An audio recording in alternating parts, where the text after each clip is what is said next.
Good morning, everybody. Thanks again for joining us for the 2021 USCAA Virtual National Convention. And we really appreciate you joining us for this special professional development panel. As we talk about in the State of the Association, this has really been truly an unprecedented year for athletic administrators across the country. We know that the challenges faced by each of our athletic directors and coaches have been unlike anything that any of us could have ever expected. And with that, we're now seeing positive signs of change, but there are still so many unknowns and different ways that we're going to have to navigate this pandemic as we move through the summer and then back into the fall and return to play. But we have an outstanding panel with us today. We have Dr. Jeff Poplarsky. He's a doctor of chiropractic. He holds a position as adjunct professor at SUNY Farmingdale State University in the sports management and biology departments, and LIU Post in the health, physical education, and movement science. Dr. Jeff was appointed by the United States Golf Association, the USGA, as chairman of the practice rounds and caddy committee for 7 U.S. Open Golf Championships. And since 2002, he's been the chairman of the U.S. Open Golf Championship Wellness Team, filling 18 years for the USGA. He's also been the sports medicine director for one of our member institutions, Five Towns College, and has worked closely with the athletic department since 2016 and was instrumental in their work navigating the COVID-19 pandemic. Our other panelist is Bob Backus. Bob is in his 29th year with SUNY Delhi Athletics, his 16th as director of athletics. Bob previously coached the men's and women's cross country and track and field programs from 1993 to 2008, where his squads won 15 national championships. He was promoted to director of athletics in 2008, returning to the post he once previously held from 1995 to 97. Under Bob's guidance as director of athletics, the Broncos have won 10 national championships, including the school's first national title outside of cross country and track and field when the men's golf team won in 2017. They were also national invitational winners this year for the USCAA. In his time at SUNY Delhi, he's earned national championship appearances in basketball, cross country, golf, soccer, swimming and diving, tennis, and track and field. SUNY Delhi Athletic Department sponsors 19 intercollegiate athletic programs, and Bob is in the unique position of serving as an administrator who oversaw COVID-19 guidance from NCAA, the USCAA, and the state of New York, which was one of the hardest by the pandemic. The way the panel will run today is our expert panelist, Dr. Poplarsky, will provide about a 15 or 20-minute overview of trends and best practices, and we'll return for a full moderation of the panel with some questions from the USCAA. And then we will open it up to you, our membership, for any questions that you might have with regards to your specific situations, ways that the experts can help you. With that being said, I will turn it over to Dr. Poplarsky. Thank you, sir, for being here, and go ahead. Thank you. Thank you for the opportunity. So what I did here is, I have like a little 12-page manual that we created at Five Towns College. And I want to go over the manual, just kind of highlight some of the more important things that we should concentrate on. And the first thing I wanted to talk about is responsibility. Now, the responsibility of institutions, 9 months ago has changed drastically to current day. My responsibility as a healthcare provider is, number one, obviously, the more people getting vaccinated, the more positivity goes down. And I think it's a responsibility from a healthcare standpoint to inform people that this is an opportunity now to get our institutions very, very healthy.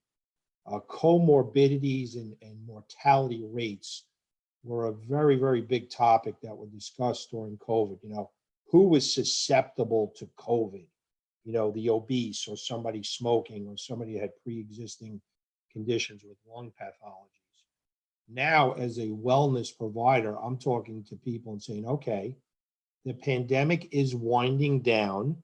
We're going to talk about that, how much more we're going to be susceptible to the COVID-19. but now is a chance, to get yourself healthy. So getting vaccinated would be number one. And number two, like diet is going to play a huge factor. The more perfect the diet you can have, the more immunity you can build. And what I mean by immunity is that the more white blood cells that you could pack into your body, the greater chance you'll have to fight off disease. I always talk about a little phrase. It's called never bet Las Vegas. Neutrophils, which are white blood cells, are elevated in a bacterial infection. And lymphocytes, another white blood cell, is elevated in a viral environment. So one of my recommendations is, well, how do we get athletes to build lymphocytes? Because the more lymphocytes you have in your body, the greater chance you'll have to mitigate any virus. And that has to do with nutrition, by the way. I don't want to get into the whole thing, but stress reduction is another thing. The more stress that we have on our body, that destroys the immune system. So stress reduction activity like yoga or breathing or even exercise is going to be part of the plan to get your athletes as healthy as possible. So vaccines, nutrition, stress reduction, and getting these kids back onto the field is the recommendation, to get them re-socialized, to the environment of post-COVID. So those are just little opening remarks. Like most communicable diseases, they're transported through the respiratory system. That's how COVID was transmitted. Basically, someone would cough, someone would sneeze, and that aerosol spray then would go into somebody else's nose or respiratory system or oral cavity, and that's how it was transferred into the lungs. The lungs are about the size of quarts of milk, and air goes in those quart of milks and air goes out of the quart of milk, but that's how the coronavirus was transmitted. So if you had any respiratory compromise, let's say COPD, again, you would be susceptible to that. So how did we eliminate that? How did we try to eliminate that exposure? Well, here comes the CDC. Now, as an administrator, if you're not on the CDC website daily, you are doing an injustice to your institution and to your athletes, but they have tremendous resources on there. I'm on there almost every day looking to see what's out there. But, what was the recommendation? Social distancing, wearing the mask. I happened to work with the U.S. Open Golf Championships, and I did work the 2002 U.S. Open. Just a side story. The recommendation at that point was that I could not spend more than 15 minutes with a player, having the barriers of the social distancing and the mask and the shields. But if I work with one player for more than 15 minutes, I was out for the rest of the day and would have to get tested again. So little statements about that. So, the plan we have at Five Towns College, it's 4-tiered or 4 pillars, I should say. Education and reporting, so we'll go over that. The mitigation, the return to campus and return to participation, and then sanitizing, your athletic department. So a lot of people ask me what I do for a living, and I've been saying I'm a cleaning person. I've gone from a doctor, and now I have a cleaning service, because that's constantly what we're doing in my office and all the athletes we work with in the environments. I'm going to San Diego in two days, and 24 tubs of sanitizing, 500 masks, hand sanitizing, UV light, little dispensers that people could put their keys in their wallets and their cell phones. So the UV light seems to destroy any type of viral environment. So we're more in the cleaning business than actually, helping people out, treatment wise. And I think that's going to basically, be the next year. So as far as resources, hopefully your school has the resources where you could buy all those things. Now, in my office, just a side story, I bought an air scrubber. It's a $7,500 scrubber that's going in my air conditioned systems, that's going on 24/7, and it's mitigating any viruses that are on, countertops or equipment. Now, obviously, that's a little bit more than what the CDC is saying to doing, but I'm just doing my due diligence and going a little bit higher recommendation than what they're saying. And I'm bringing that unit actually to the U.S. Open too, by the way. So educating, that's part of it. Again, getting on the CDC website, educating your athletes, having your signs up, having your posters up, having the hand sanitizing stations up. Certainly very, very critical for the outcome here. And then if you're sick, stay home. Now, listen, I coached too many years ago. I coached high school and college basketball, and I played basketball too. A lot of my old coaches 30, 40 years ago was like, you're sick, you show up. They didn't want you to stay home, 40 years ago. It's kind of a different thought now. But if your kids are sick and not feeling well, have them stay home. That would certainly be a thing that you would basically, tell your students and tell your athletes about. So educating is very, very important. Self-reporting. I worked a high school football game over the summer, not over the summer, maybe a couple of weeks ago. And, a kid came to me at halftime and said, I don't feel good. And I sat him down and I took the blood pressure and I checked the pulse, I did my emergency management. I let him stay there for about 5 minutes. And he goes, now I got a headache. Okay, you're out of here, right? Mask goes on the kid right away. Got the athletic director over. The kid leaves, and 40 minutes later, it's a positive COVID test. So self-reporting and knowing the signs and symptoms is certainly critical. Now, we're going into this vaccine era. Listen, in New York State, Cuomo said the other day, once we get up to 70% vaccinated, everything is going to ease up and almost go back to normal. Unfortunately, not every state is created equal, though, pertaining to the CDC and also each state law. So I think in New York, we're looking really promising, and I'm sure some of you have questions about that. One of the things I'm telling people is that, how do you see the future here? Well, go to the Spanish flu in 1919 and see what happened there. By the way, that was eradicated. I shouldn't say eradicated, but that was severely limited with no vaccine. It took 24 months. So we're in our 15th, 16th month. I personally think it's going to probably be about 2 years until it's completely 100% normalized. Self-reporting of your staff, team personnel, non-team personnel, they all need to be educated at self-reporting. Who do you report to? Well, at Five Towns College, it would be me. So whether you have a medical director, whether you have an athletic trainer, so there will be self-reporting, and it should go through that chain of command. Check-ins of athletes, that's really, really critical. That's what I'm doing at the U.S. Open, by the way. I'm going to show up on Thursday. The first thing I do is I go to a tent. I check in. You have a vaccine card? Yes. Okay, you're in. Here's your credential. You could work now for the 2 weeks. If you don't have that check-in system or you don't have the vaccine, then you're going to have to show, a negative PCR test. If you don't have the PCR test showing up to the U.S. Open, well, we have a tent there to do the PCR. I know some of you have some questions about the resources that are going to be offered, by each school. Daily screening, the temperature, by the way, it's 100.4 is the number. It seems that the virus elevates the temperature to 100.4. So that would be the number. It says there 99.6, but that's the CDC recommendation. Physical distancing or social distancing. Again, the 6 feet, why is that? We talked a little bit about the aerosol spray and the social distancing. Hopefully your school has signs up, maybe in the hallways. I know Five Towns College has that all over the campus. Personal protective equipment.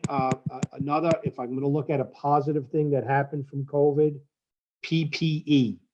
I'm an EMT, and we are drilled with PPE, personal protective equipment. When you show up with that ambulance or you show up on that field, have the gloves on, have a mask on, have a gown on, have potentially an eye shield on if there's blood.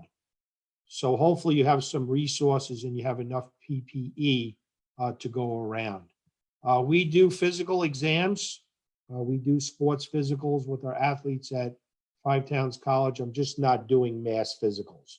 What did I do 2 years ago? Mass physicals where 30, 40 kids would come in. Over the course of 4 or 5 hours, I would basically do the physicals. Now what I'm going to do, in July, we're going to bring each athlete in 15 minutes. If we have to do Zoom or distant format, we will certainly do that, but we're not going to have a whole bunch of kids come in.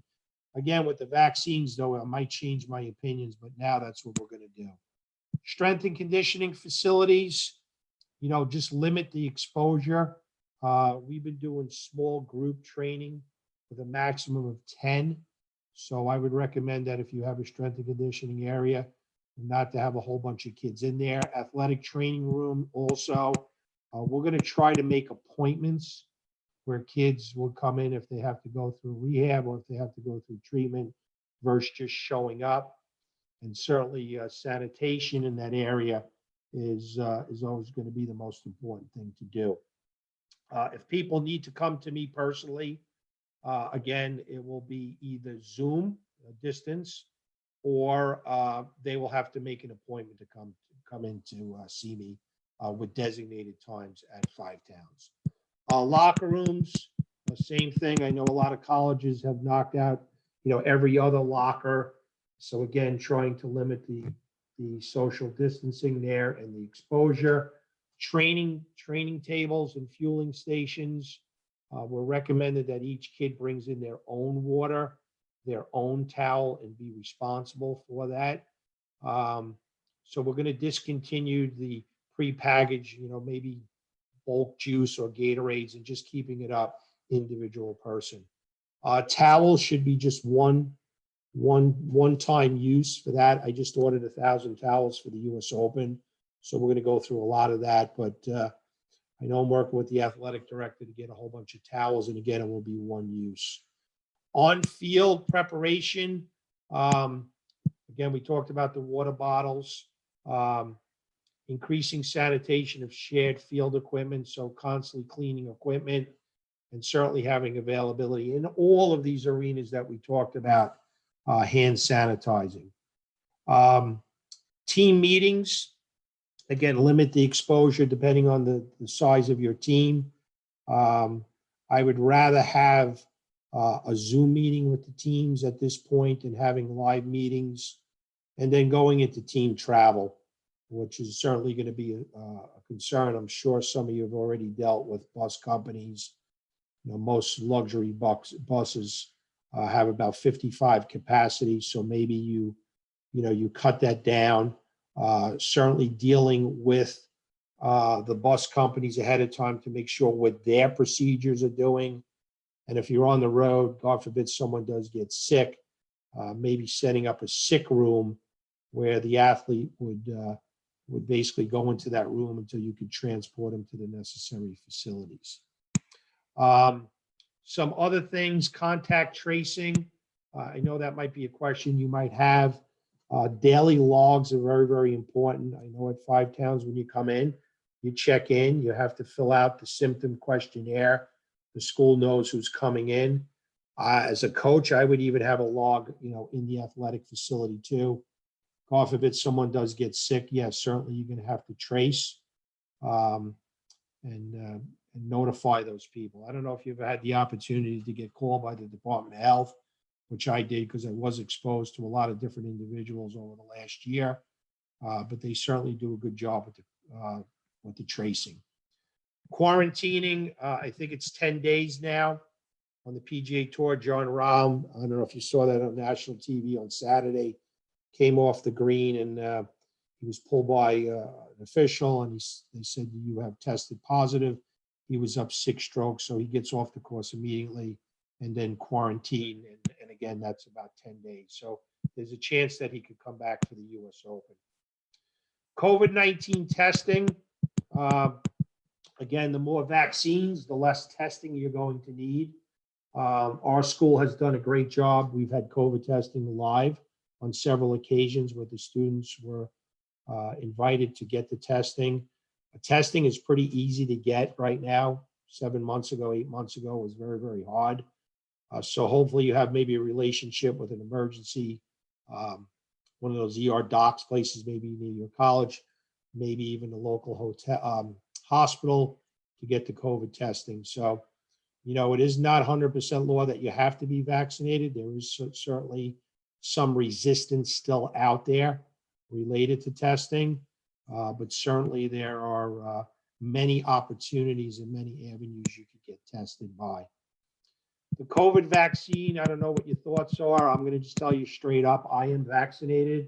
It's making my life a lot easier, involved with all of the events that I do. I can come and go as I please. I was down in Florida for an event about a month ago, in and out, no problems whatsoever. What vaccine are the better ones? They seem to all have a good efficiency rate. I mean, I took my vaccine. I was sick for a couple of days afterwards, but everything seemed to work out from there. Certainly having a nice relationship with the Department of Health, your county and state as resources is pretty critical to have there, and understanding what they're trying to get accomplished. Cleanliness of sanitation of the athletic facilities, again, cleaning, make sure you have all the resources there. There are some high risk areas and there are medium to low risk areas. So you should have that into consideration. Sports medicine facility, all your therapy equipment, your exams, your cardio machines, certainly should be cleaned down on a daily basis. Countertops, cabinets, file cabinets. Even before COVID, trainers and sports medicine docs were doing this. So it's just a continuation, but now everybody is all exposed to this now. So it's probably going to make for a more of an efficient turnaround of cleaning environments. So towels, we just discussed that, maybe one towel a day per person. Fueling stations, we talked about that already. Strength and conditioning facilities, benches, ropes, chains, it's just one continual cleaning. I don't know if you've had exposure to fogging. I have the contract at Amityville High School for athletic training, but the janitorial service comes in and just sprays this fog every night on everything in the athletic facility. It dries by itself, and then you come back the next day and it's all sanitizing. So I don't know if you've been exposed to that. Locker rooms and lounge stations, again, restrooms and doorknobs and water fountains. Just, you need to be diligent about this and just keep it as aseptic as you possibly can. Meeting rooms, conference rooms, sanitation, the same thing. Basically, if I had to put a term on this, aseptic procedures. That's what the future is going to look like. Just like a hospital room has aseptic procedures, my job in the training room for sure is going to be the same thing, and keep that as clean as possible, and hopefully you have all the resources to do that. So just a really quick overview of what we're doing at Five Towns College, and I think we might have some questions from the audience. I'm going to move in. Thanks, Dr. Poplarsky. I'm going to move into our panel discussion now and reintroduce Bob Backus, Athletic Director of SUNY Delhi. Again, Bob, as I mentioned at the top, is in the unique position of having dealt with the NCAA, USCAA, and the state of New York guidelines.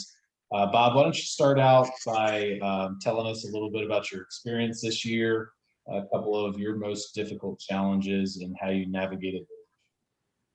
Sure. Thanks a lot, Matt.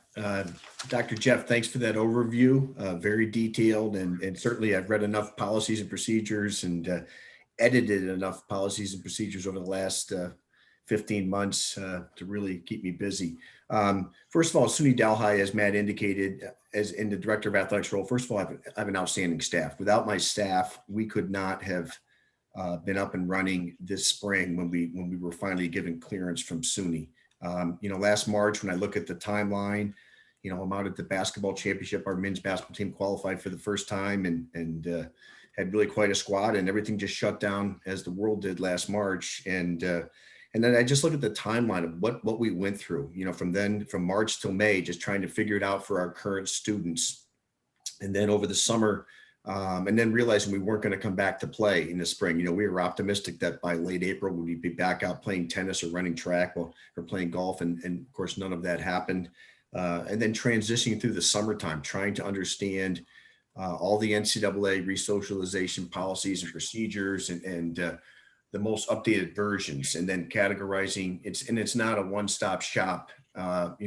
What we do for basketball, for our high-risk sport indoors, very, very different than what we would do for our golf program, which is outdoors, already promotes social distancing. So again, when you look at the comparisons of the 19 different athletic programs or 10 sports that we offer by, for both genders, very, very different policies and procedures. So our coaching staff was great, just going back and looking at their program and what it would take. Simple things like expanding the dugout capacity, for softball. Again, it makes common sense now, but back then you weren't thinking about it. So we had to figure out a way to expand our dugout areas. Like Jeff talked about, the transportation, our hands are tied with the amount of participants we could travel before COVID, and now we've cut that in half essentially. So a 55 passenger bus, we're traveling at 50% capacity. Certainly there's budget, impact and ramifications. So, but again, transitioning through and then reopening our campus in August. And again, being part of the state university system, we're really contingent upon not only our local Department of Health, the Delaware County Board of Health, of which we're the only institution of higher learning, not like Long Island, where there's many schools down in Suffolk County. We are the only higher ed institution in our county. So when I was asking them to review our policies and procedures, the lady in charge was excellent, but she says, Bob, why am I doing this? This should be on you and your campus and the NCAA. So again, just getting those approvals from various entities so that we can move forward. And then submitting plans and procedures to the State University of New York for the chancellor to review so that we could resume competition. So if I can share my screen here really quick, let me see if I can do this. And I'm going to go into after a year of competition. Can everyone see that? Give me a thumbs up if you can see that picture. Yeah, we can see it. So after 12 months of not competing, this was our first competition site. This was a men's lacrosse game in beautiful upstate New York in Morrisville, New York. We lost the game, but it didn't matter. Our players had a great time actually being on the competition field. I can assure you there was no COVID spread out there because there were gale force winds of about 30 miles an hour going north to south. You can see the flag standing out there. And actually, incidentally, 2 days later, we got a phone call from the AD at the other institution, and you can't see it anymore, right? We're back to the normal screen. We got a phone call from the AD from our competing institution where their face-off player had tested positive. So we had to go back and, like Jeff just indicated earlier, document how many minutes or how many seconds, via film, our face-off guy was in contact with their face-off guy. So comprehensively, Jeff, we were at about 3 minutes and 45 seconds. So we did not have to quarantine our lacrosse team. Later during the season, we had one positive test the entire spring out of all of our student athletes, and we were weekly PCR testing through pool testing through Upstate Medical, as well as doing a rapid antigen test on campus. We had one positive test that we actually had to shut down and quarantine a team. That was men's lacrosse, and they actually, after a 10-day hiatus, they came back and played their last 3 games in 6 days. So really, just very, very strange. You sit around for a year, you try to plan, you try to be positive, you try to be safe, obviously. And then we opened up the floodgates in mid-March, and from mid-March until early May, we had 40 competition dates for all of our spring programs. So really quite a learning experience. And if I were to say one thing about the last year, and I've been in athletics at the intercollegiate level since 1987, by far the most challenging year of my life, without a doubt. I saw one of my good friends in a local store, and he said, this was months ago, and he says, "Hey, Bob, you still on vacation?" And I knew him really well, and I knew what he meant by that. And I said, and I explained to him, if you understood that this is by far the hardest I've ever worked, I really mean that. So again, it's nice to see signs of opening up, getting back to normal. I actually spent the evening last night sitting in beautiful Oneonta, New York at historic Demoski Field, and I watched a collegiate baseball league game, and I did not really see one sign of COVID protocols going on. These are all collegiate players outside, social distancing. Right fielder made a diving catch, and his father said to me that he played in a different state than New York. He played a 40-game baseball season, whereas there's no way we could have ever got 40 softball games in here. So not just because of weather. So again, it is nice to see things getting back, post COVID, and it's nice to hear that, regardless of, vaccination rates or positivity rates, et cetera, that if we're on track, similar to the Spanish flu, as Jeff indicated, it'd be nice that we should be able to see the light at the end of the tunnel right now. So That's a perfect segue into the next question. And I'm sure that this is what's weighing on so many people's minds right now is today we're seeing the rates of coronavirus on a downward trend. Hospital capacities are opening up. Death rates are down. People are doing normal things, dining out, going to movies, sporting events. So with that, and it might not be a one-sided answer, but Dr. Poplarsky, do you think this will continue? What do you read about what people expect in the fall? And will there be another spike in coronavirus rates? Yeah, fantastic question. Listen, it's impossible to eliminate disease. Example, influenza, right? Every year the flu comes around, right? I think in the history of communicable diseases, the only two diseases that were eradicated were measles and also the smallpox. So, variants do emerge. Every year it's almost like the influenza. The CDC, by the way, makes kind of like a guess. There's about 1,000 viruses known to man, the influenza I'm talking about. And the CDC, what they do is they kind of guess what's going to come in that geographic area. So think about 1,000 viruses, and they're going to say, okay, virus 101 to 200 is going to come in the Northeast area. Let's make a vaccine for that. Well, what happens if virus 201 to 299 comes? That vaccine probably wouldn't be as effective. So my main concern is the variants. Now, which means a different version of the Corona-19 where the vaccine would not work on. So viruses do wax and wane, and that's based on heat and UV light. So we all know that the influenza usually doesn't come in the middle of the summer, right? It usually comes in the winter time. Although COVID was completely different because in the summer it was actually escalating. But we just want to make sure, if we had a choice, we just want to make sure that variant doesn't come around because that could change the whole ballgame. But as a medical provider, I'm seeing really positive things here with the vaccine. And like Mr. Backus said, that basically, he watched the game the other day and no one was even doing anything related to protocols. And I'm seeing that more and more. So if I had to make an educated guess, I think it's going to look very, very promising in September. But again, take care of yourself. Remember that thought I said in the beginning.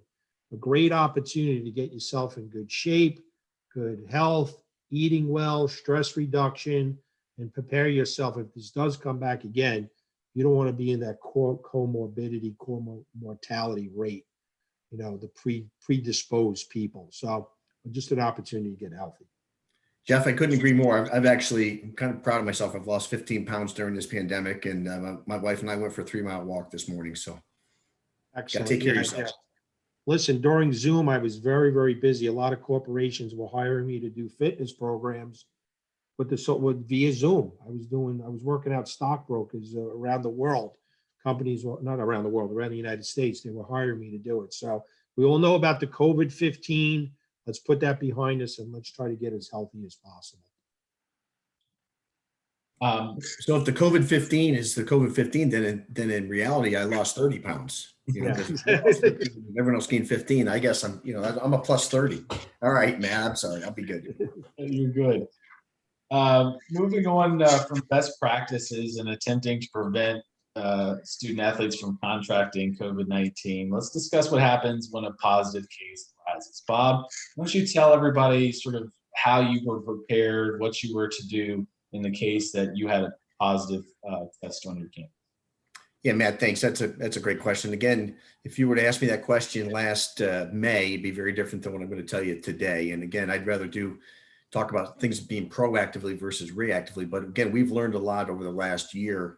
Institutionally, going into some of the setup for the fall semester was, we were going to do, some minimal testing, and then obviously the State University of New York caught national attention at one of our sister institutions, and our testing procedures, increased drastically. So with that PCR testing in the fall, we were obviously able to identify positive tests. With that being said, our student athletes, we actually found that the student athletes that were testing positive, which was very, very minimal, in most cases, they were actually getting it outside of practice. Because again, we had the procedures, we had the small cohorts, we're outside, our volleyball practices were being run outside, for example. So we had very, very minimal test. And in the fall, we did not compete. So everything was on campus. So we minimized their contact with other individuals. And as we moved forward into the spring and started up again in the spring, and then did our weekly testing, we were able to go through our procedures, working with our healthcare administrator on campus. Our health center is outstanding. And then one of our residence halls institutionally was actually designated as a quarantine residence hall. So we have 5 residence halls on campus. One was actually pulled offline, used just for that purpose. But again, overall, as an institution, as a campus, we had very few positive rates. And again, the only one that significantly impacted our competition was the one lacrosse positive. So again, we already had institutionally all the procedures set up. So as a director of athletics, I was able just to let other people on campus do their job. We would have never done any contact tracing in athletics. We would just provide, as Dr. Jeff said, the log, because we had to keep attendance rates, for our fitness center or who attended a competition, et cetera.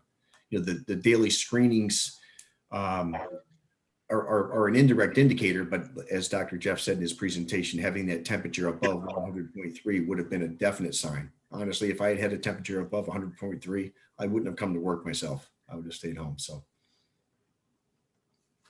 Dr. Poplarsky, anything to add there? Yeah, I do have a follow-up question related to contact tracing.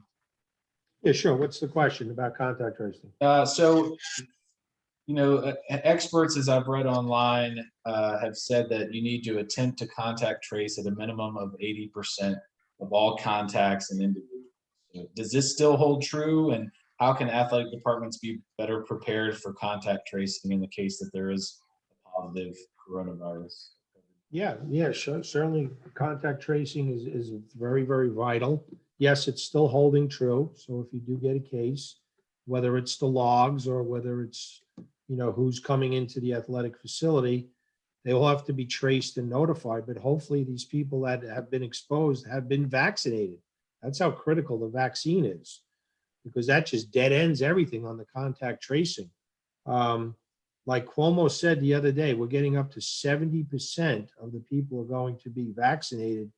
He's going to just open everything wide open. So, and that would just eliminate even contact tracing, which would be great. But if it does happen, you have to notify the people. Again, that's the responsibility component of this whole thing. Yep. Like I said, with the guy, John Robb, on the PGA Tour the other day, they went right into contact tracing and who he played with over the last, 5 days and who he's exposed to. And they informed everybody, hey, listen, you've been exposed. You might want to get tested, or if you're vaccinated, you don't even have to get tested.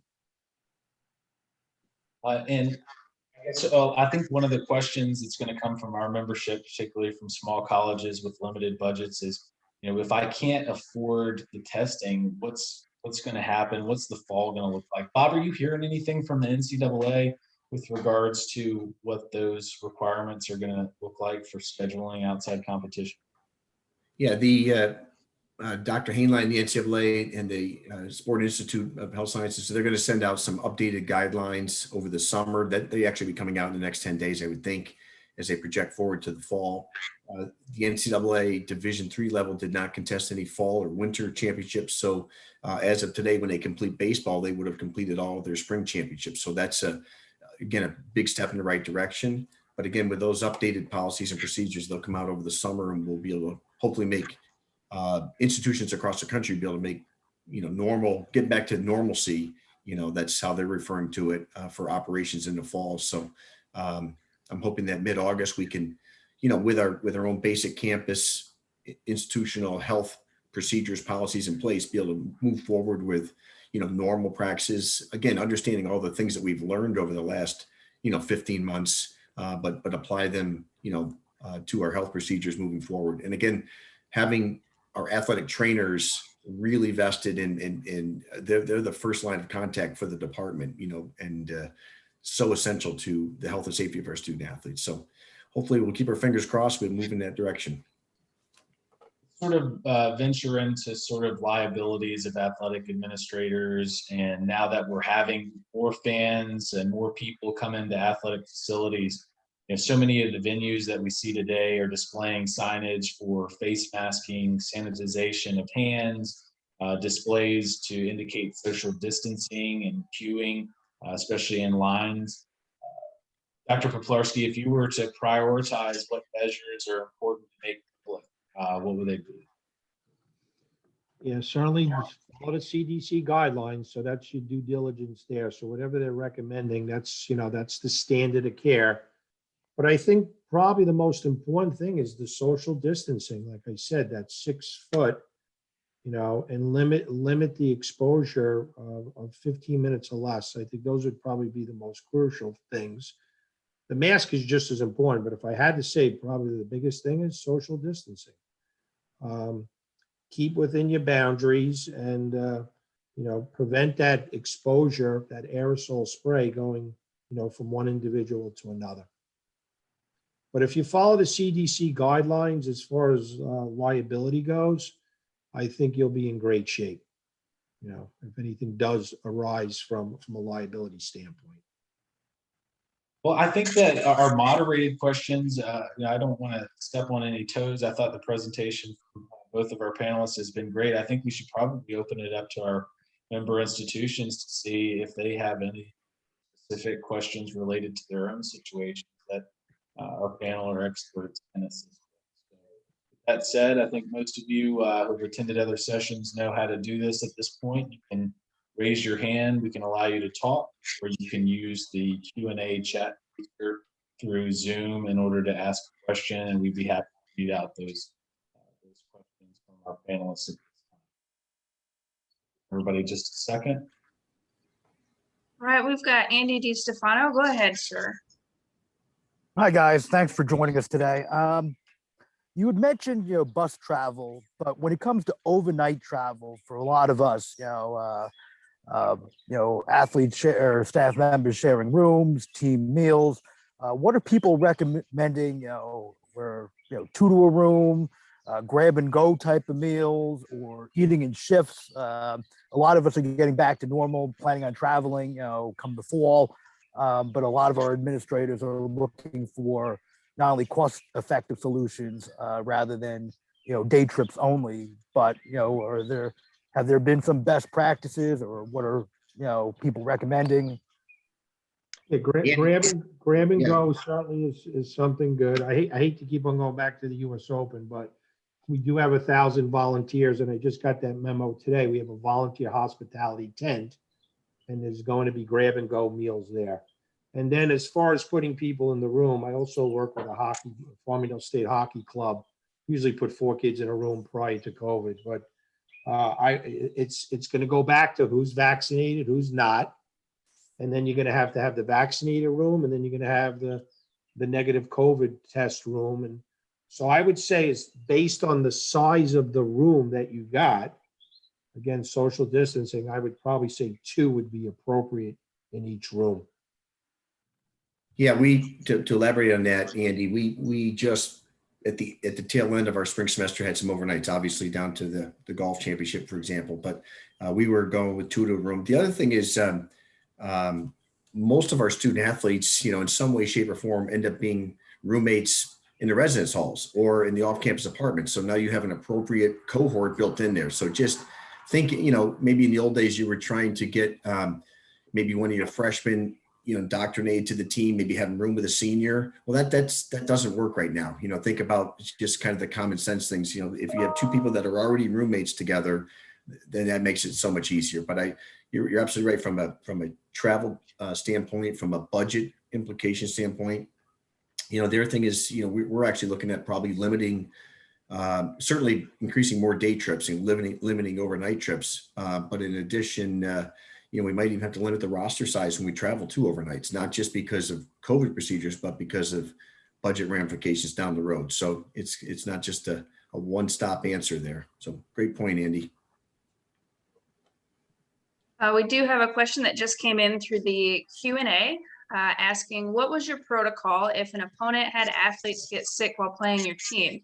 How was that information communicated between universities? Yeah, fortunately, we didn't have that happen, but I know some of our sister institutions did. I heard different variations where they stopped the game right in the middle of the game and sent everybody home. So again, we had a room set up. So if something were to happen, we would do the pre-screening before students left the campus. We would communicate with the visiting or the opponent. We would send our pre-screening that 20 people are traveling. They've all been screened. They have no signs or symptoms. They have all within temperature checks. We would screen upon arrival. So when you're screening a track team, you're all getting off the bus. You're screening everybody there. And then we had a quarantine place set up if someone were to become sick during the event. Fortunately, none of that happened. But I know that I had heard some stories as indicated that, right there in the middle of a baseball game, for example, they canceled the game and everybody went home. So. Right. Are there any other questions from our attendees?